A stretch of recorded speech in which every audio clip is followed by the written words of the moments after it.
Hey babes, welcome back to my channel. Zoe here if you're new, and today I'm back with another video, and today we are talking all about extensions. I was talking to somebody recently and they mentioned that they just had no idea what direction to go in terms of getting extensions for the first time, and I realized there's probably so many people who feel that way. I used to feel that way. I wanted to make a video talking about all the different types of extensions that I've tried and how to pick out the right ones for you. So if you guys want to learn more about how your girl gets her hair looking this good, then keep watching. I actually have really naturally thin hair and I've been super insecure about it my entire life. So once I discovered extensions, I literally never turned back. If you guys have seen any pictures of me within the past 4 years, all of those pictures have extensions in them. And I wanted to talk about the pros and cons of the different types just so that you guys can make the most educated decision when you are picking out your extensions. And another thing that gives me just a little bit more credibility is that I did work in a wig/extension shop for literally like a year and a half of my life. So I learned everything you can know about extensions, how to install them, how to do this, that, and the third. So your girl has all the knowledge and I just wanted to share it with y'all. So today I'm going to be talking about the three main types of extensions that I have used, and they have been clip-ins, tape-ins, and a sew-in. I'm also going to talk a little bit about like micro-links and eye tips, but I'm not going to go too far into that because I personally have not worn them. Right now I'm currently wearing clip-ins. This is not on my hair. Clip-ins were actually the first extensions that I ever tried out. The confidence and the just energy that having that much hair gave me. So this is what a clip-in looks like. It usually looks like a wefted bundle on the outside, and then when you turn it around, it has clips.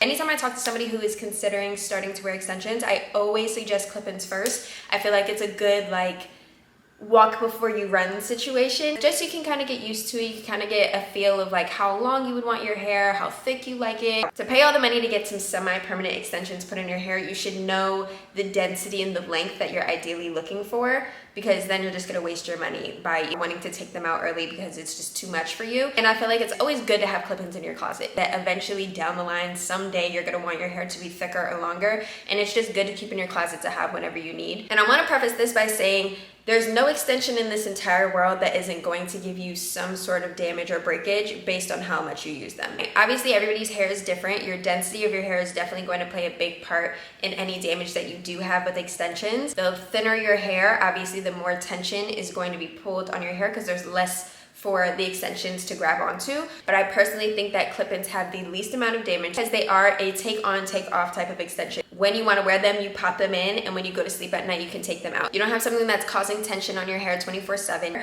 and I think in that case, it makes it least damaging because you are taking it out at night. It's also really, really easy to install. You just part your hair and clip it in. Like, it's very self-explanatory. There's a million tutorials on YouTube. So right now I'm putting up a bunch of pictures of me when I had clip-ins in my hair, and honestly, I love them. I suggest these for everybody. So next we're gonna talk about tape-ins. Okay, so my personal favorite type of extensions are tape-ins, which there might be some people coming to me in the comments telling me, oh my god, no, blah, blah.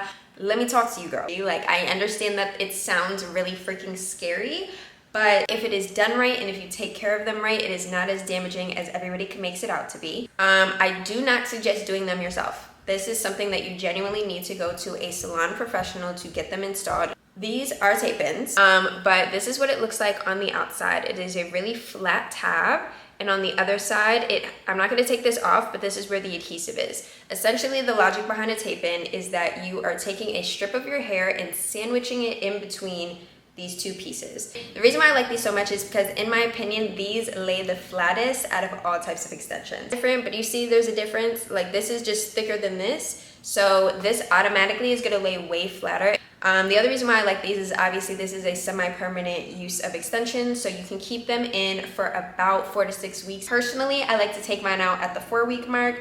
That's just a personal preference. You don't have to worry about having to clip it in every day. They lay really flat, they're not painful, it's not super heavy on your hair. The reason why it can be damaging is if they're, one, not upkept right, and two, if you keep them in too long. Your scalp produces heat. You can probably even touch your head right now and you can feel heat coming from it.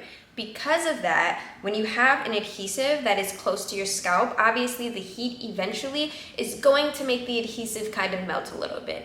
If you do not upkeep your tape-ins and you kind of just go about your day and do whatever you want to do for weeks and weeks, eventually the adhesive may leak out of it, and it's going to make your natural hair tangle up into it.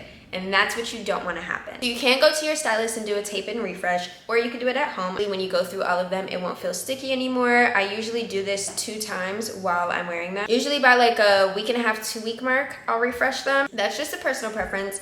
I personally just like to refresh them on my own. I'm familiar with it. I know how to do it. If you do not know how to do it and you're scared to do it, please go to your salon professional. The second thing that you want to make sure that you're doing is obviously wrapping your hair up at night. You don't want your tape-ins just flapping around and flying around all night. Get a silk scarf or a bonnet just to make sure that you're naturally protecting your hair. Realistically, you should be wearing that every day, regardless if you have extensions or not. The only other thing that can cause damage in terms of tape-ins is if you leave them in too long, and I have personally done that, and I've learned my lesson. The longer you keep them in, you have to remember this is tension on your natural hair. Put it up here when you first get it and it's like right on your, root area.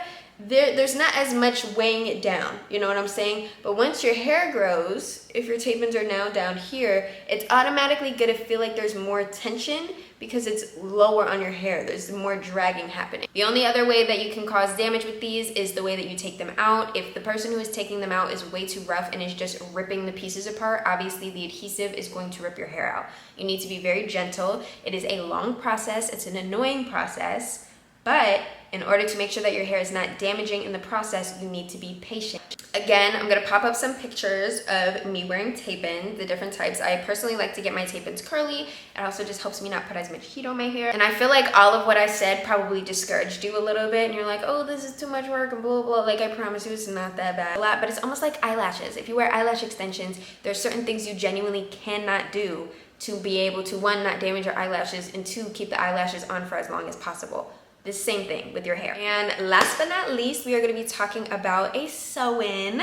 I have had a sew-in once in my life.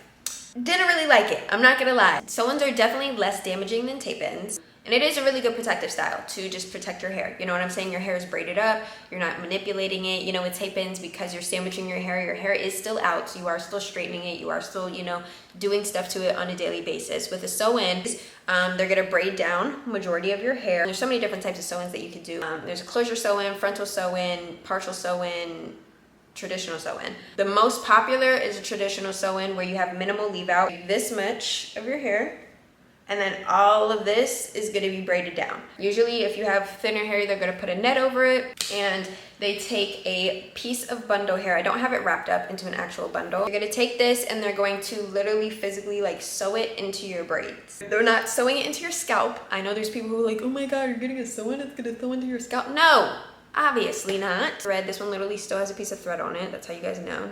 Literally, here's an example of the thread that they will use. They will take a needle and thread and then they sew it into the braids that you put in your hair. This is why it's one of the best semi-permanent hair extensions, because your hair is 100% not being manipulated. The only hair that is being manipulated is the top part, which genuinely will help your hair grow because you're not touching it. You know what I'm saying? It's a really, really good protective style.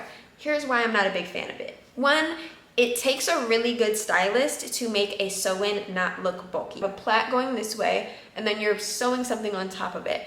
It just doesn't look the most flat depending on who's doing it. The second reason I don't like it is that sew-ins are so freaking itchy. Sew-ins are itchy. Oh my God, I had the worst itchiness in my sew-in.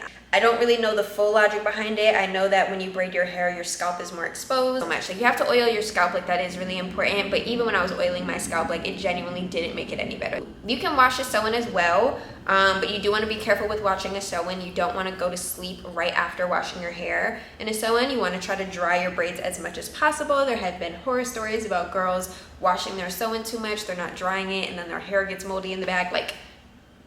Ew. To each his own though. If sew-ins are for you, babe, go crazy. If you have found a sew-in stylist who does your hair phenomenally, I'm so happy for you. It's just not personally my thing, but it is the most safe semi-permanent hair extension. The second reason why it wasn't my favorite is that when I got my sew-in removed, the person who removed it was a little sloppy, to say the least, and they accidentally cut my hair as they were cutting the sew-in out, and I had chunks of my hair falling out when I washed my hair. It was a terrible experience. I literally went into the bathroom and cried. I was so upset. So that's also something to keep in mind. Make sure that your stylist who is removing your sew-in is being like not rushing, and they're, you know, taking their time and really making sure that they're cutting the thread and not your hair. To this day, I'm upset about it. But yeah, there are people who can install sew-ins flawlessly. So don't let me, you know, discourage you from doing it. Just, you know, do your research on your stylist and make sure that they have proof on their page that they can do a little 1-2. Moving on to eye tips and like MicroLinks and stuff. I personally have never used them before, so I don't want to speak too much on them. The only reason why I think that it is most likely the most damaging out of all of the extensions is because with a MicroLink, they take a really thin strand of your hair. They're gonna take like this much of your hair, and they're going to basically hook on the MicroLink to this piece of hair. That's not a lot of hair to hold on. With a tape-in, you're taking like this much hair. You see how like the tension on this much hair is gonna be way different than the tension on just this, which is then going to cause a lot more breakage. I personally wouldn't suggest getting those if you have thin hair. If you have thick hair, by all means go crazy because you have the hair to be able to thin out. If you already have pre-existing thin hair, I would not do it personally. You know, the goal when you're wearing extensions, especially when you do have thin hair, is to not thin out your hair even more. So keep that in mind in terms of just like what route you want to go. I want everybody who's watching this video to do their own research, watch videos of people installing them, watch other videos of people talking about them, just to make the most educated and beneficial decision for you.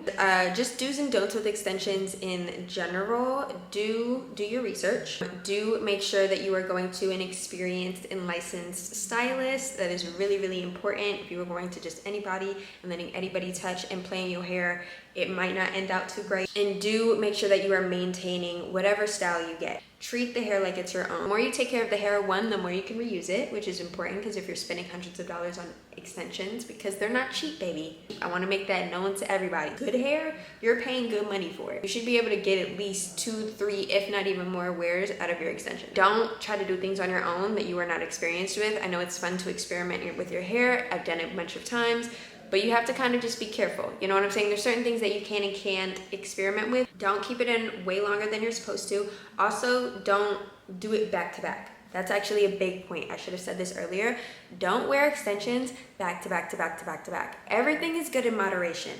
Honestly, I'm only gonna get tape-ins about maybe 2 times a year, personally. You can do them more, but just keep in mind, like, that's not the most beneficial thing for your hair. The more you get them, the more manipulation you do to your hair, the more thin it will get over time. Don't overdo it, okay? That's why I always say start off with clip-ins so you have that in your drawer. But then when in the moments that you're giving your hair a break, you'll still have your clip-ins to be able to put on whenever you want. You guys want me to do another video on tips on how to pick out the best hair for you, where to get the best hair, and like just tips and tricks in terms of like making it blend as well as possible, let your girl know because I'm all about hair and I love to make these videos. So I hope this helps somebody. If it did, definitely give it a thumbs up. Comment down below what extensions you have tried or which extensions that you want to try. And yeah, so I can't wait to see you guys in my next video. Thank you for watching and I'll see you guys next time. Bye.